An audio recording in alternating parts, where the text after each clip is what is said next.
What's up, guys? Welcome to the YouTube channel. Welcome to the talk show. Nicky Makes. I'm here with Thomas Kurganov. Good.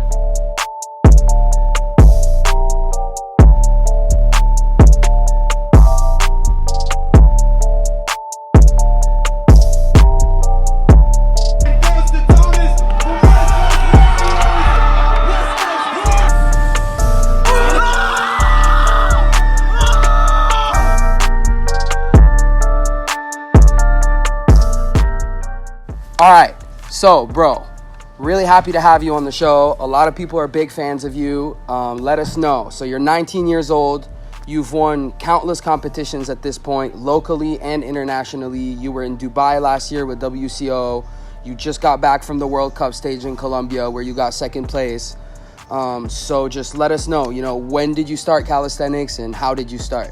Okay, so I started calisthenics when I was like 14, 15. And when I first started calisthenics, I only knew about the sets and reps. I didn't know about stacks, didn't know about dynamics. It was just me training by myself at my house on my bar that I built with my dad. And so for the first year of my calisthenics career, I only did reps.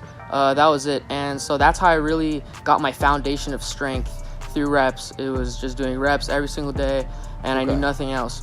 And then as I kept doing it, I started going to the beach and I started participating in calisthenics challenges on Instagram. It was the 14-day calisthenics challenges. Okay. And that's what really kind of got me into the community.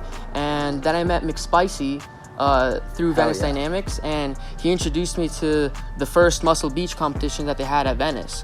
So I went to that, I competed, and I didn't have any freestyle then, so I was too scared to compete in the dynamics competition, but I won the handstand comp. And so that kind of really motivated me, and that's when I kind of learned about the statics and the dynamics. That I started really focusing on that, going to gymnastics gyms, training over foam pits, really getting my grind on for calisthenics. Okay. So that's when you got into freestyle. That's when I got into freestyle. And how old were you? I was about 16 then, because I was already doing reps for about a year. Yeah. Cool. Okay. Dope. So you started with reps, and then met the community, got into freestyle, and then you started competing.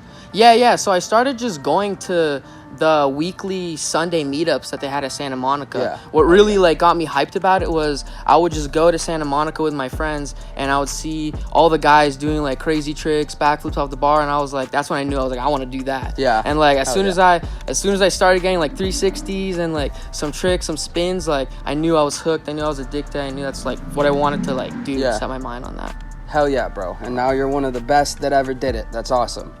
Okay, so so that's where you were, that's where you started, and now where you are today, what motivates you today to keep going? Because I know when you started, you had all these people to look up to, and now you're one of the main people in the U.S. that people look up to, so. Yeah, so that's just crazy to think about alone, but, basically, I got to this point not just by myself. It was because of my team and my friends, and that's my main motivating factor right now. Let's go Warriors. My team, they're just always leveling up, and as I see them leveling up, they keep getting better and better, and that motivates me to keep upping my level so they won't catch up to me. And so that really motivates me. That's and we're always, every session, we're always hype, we're always motivating each other. No matter if we fail or if we're having bad days, it's always hype and good love energy. Hell yeah, bro. That's awesome. Bro. That's awesome. Okay, so one more question from me. So what do you have ahead of you this year? How do you feel about it, and how are you preparing for it? Okay, so recently I just competed in Colombia, the stage in Colombia, and that was a qualifier for Hong Kong. And I got second in Colombia, which qualified me spot in Hong Kong. So now I'm just training really hard for Hong Kong, as well as Dubai, which is a couple days after that. And I qualified for Dubai in Los Angeles Battle of the Bars in January at the beginning of the year. Yeah, so if you guys don't know, in Hong Kong, it's the World Streetworkout Federation Super Final. It's one of the biggest events, probably top 3 biggest events ever. And then in Dubai, a week later, there's the World Calisthenics Organization Battle of the Bars, which is another one of the top 3 biggest events. And Thomas is going to be there. Our teammate Gavin Motion's going to be there. I'm going to be there. It's going to be a crazy event. It's going to be a good time. Expect videos from then. Okay, that's awesome, bro. So now I'm going to get into some questions that people asked us on Instagram. and I'm just gonna fire off, and you're gonna answer. Alrighty. Okay, so let's see. Okay, I'm guessing. Okay, let's start with the general ones about training. So, how do you divide your training in a week? By muscle groups, or is it like statics and dynamics? How do you do it? Okay, so basically throughout my week, I don't honestly have like a set schedule or plan. In my head, I already know like what my goals are and what I want to get better at. So that's kind of how I like base my week off, and it's also how I feel that day. And like when I wake up, how I feel. So usually I'll, depending on like what I want to get better at, I'll really be focusing on like statics, like say for like a couple weeks, and then a couple weeks of like really hard dynamics, and then I'll also combine them both in one day sometimes too. Okay. Yeah. Sweet. Okay, so you kind of, you know what your general goals are. I just feel my body and you take it day by day. Go with that, yeah. Okay, sweet. Cool. Okay, let's go. So I think, bro, we're gonna get into some planche questions because there are so many planche questions. Planche. Yeah, because you're the planche god. So let's start. How do you increase time in full planche? How to increase time in full planche. So for me, like the best things that help me with increasing my hold in planche and with form as well is just like the basics were max hold times, presses, negatives, and leans. Those are like the basics that I did like Top 4. almost every day. Like I would just wake up, do leans, like no matter if I'm like outside doing something, I would just go on the floor, do leans. That's a good thing about calisthenics. You can do it anywhere, anytime. So I would just always be doing planche, focusing planche like every single day. And that's how I really got like the endurance for it. Just doing a lot of variations, like using resistance bands, doing max tuck holds. I would have a lot of training days where I would just do like very like low effort, 50%, and just focus on form. Just do tucks, max holds, holds with the bands, handstand negatives, stuff like that. Okay, sweet. Okay, so how long did it take you to get your full planche? How long did it take me? Ooh. Honestly, I think from when I started training planche, I got a straddle planche within like 2.5 months. And then to full planche was a big time gap. So I think it was like maybe 6 months to a year of me then getting full planche. And then I had like a super ugly form planche, and for like 2 years I was holding a bad form. And then I think it was you that showed me how to do the protraction. Yeah. And then I got super addicted to that, and I dedicated like 6 months just to training protraction and learning the form of that. Super clean. Yeah, super clean. Okay, the awesome. PPT, everything like that. Awesome. Okay. Let's see. What other planche questions do we have? Planche God. All right. Last planche question I think I'm gonna ask is, how often do you train planche a week? At this point.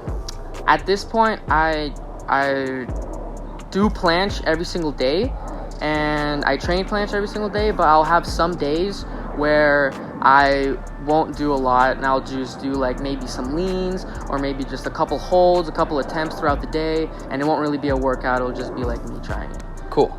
Yeah. So here's the thing, guys, is you have to attempt it all the time. It's a lot of attempts. Yeah, it's just a matter of getting your body conditioned to the movement. You know, so you might not want to train it for hours every day, but you do want to keep greasing the groove and trying it over and over so that you get that conditioning. Exactly. Okay, sweet. One arm front lever tips. One arm front lever. So for me, one arm front lever like really messed up my shoulder because I didn't take the time to really train it correctly. And through me having that shoulder injury, I really learned what I needed to do to strengthen my shoulder and my body to be able to do the one arm front lever.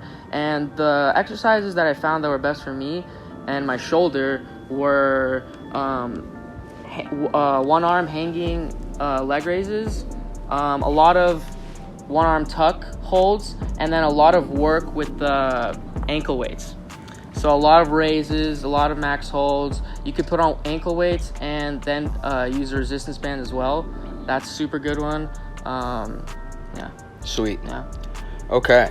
All right, let's see. And attempts. So, everything. do you train every day? Yes, I train every day. Some days, if I'm feeling really sore, I'll take a day off, or even 2 sometimes, because after 2 days, I feel really refreshed, and then like my next session is like super good. Okay, awesome. All right. So now I have some questions. Actually, I have one more question for you, and then I have some questions for the both of us. Alrighty, let's get it. So one more for you. How are you feeling about Dubai this year? Are you feeling prepared?